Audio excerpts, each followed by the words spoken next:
Magandang araw po sa lahat at another interesting topic na naman po ang tatalakayin natin today.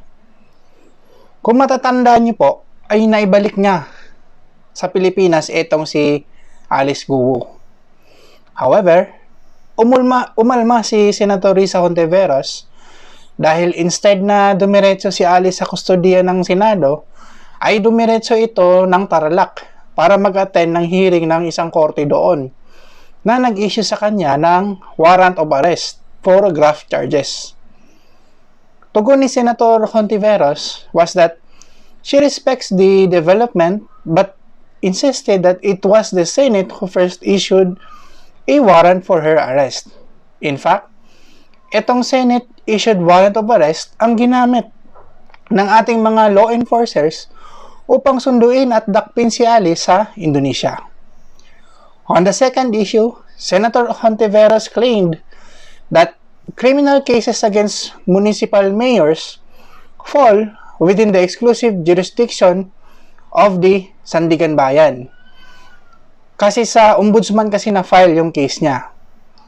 So, let's discuss.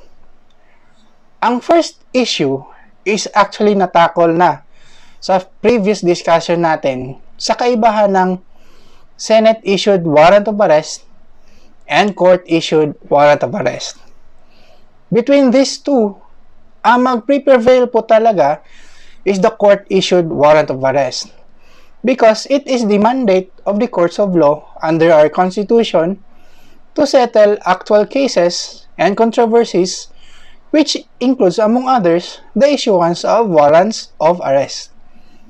Under Article 8, Section 1, Paragraph 2 of our Constitution, it states that judicial power includes the duty of the courts of justice to settle actual controversies involving rights which are legally demandable and enforceable.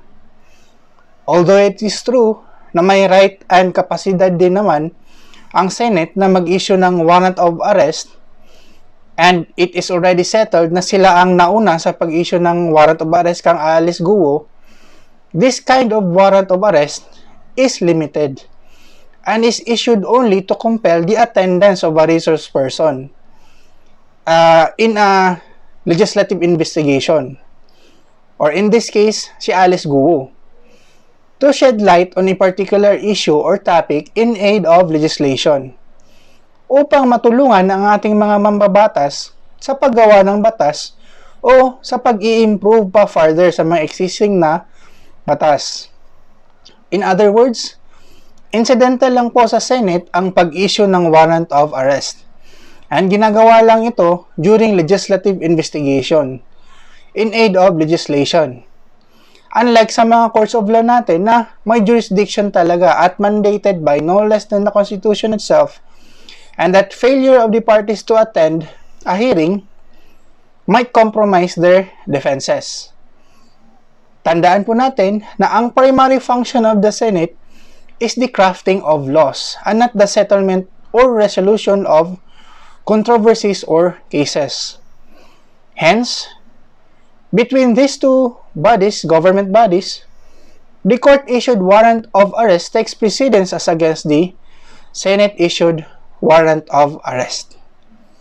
On the second issue, while it is true that the Sandigan Bayan has exclusive original jurisdiction over the criminal cases filed against municipal mayors and other public officer, tama po si Senator, with salary grade 27 and higher, it does not, however, preclude the Ombudsman in taking cognizance of the case if the same is within its jurisdiction and there was already a case filed before it. Thus, under the law, the Office of the Ombudsman is enjoined to investigate and prosecute on its own or on the complaint by any person, any act or omission of any public officer or employee, office or agency when such act or omission appears to be illegal, unjust, improper, or inefficient.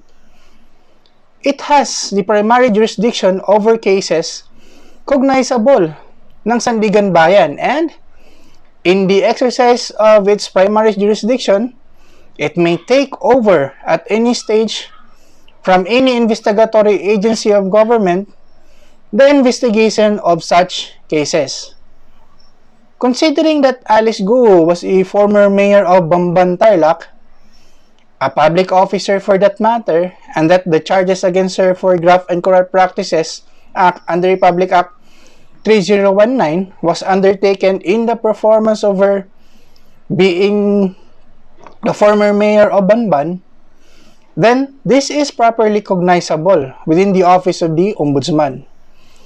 If matatandaan po ninyo, graft charges were first initiated by the DILG against Alice Guo in the office of the Ombudsman. And although ideally, dapat sa Sandigan Bayan nila ito final kasi as mayor, Alice Guo has a salary grade of 27 or siguro higher than that, the Ombudsman, however, is enjoined na to resolve the case under the doctrine of primary jurisdiction since na-file na ito sa kanila. Kumbaga, since na-file na ito sa kanila at meron naman na talaga silang jurisdiction to resolve the case, then pangangatawan nila ito at didesisyonan ang kaso. So, wala po talagang conflict or issue kung saan na-file ang kaso. Kung sa Ombudsman ba or sa Sandigan Bayan. Basta remember lang po na kapag public officer po ang kakasuhan with salary grade 27 or higher, dapat po sa Sandigan Bayan na po yan, diretso. To avoid legal complications. Kagaya sa nangyari sa case po na ito kang Alice Guo. Sana po ay may natutunan tayo today. Salamat po!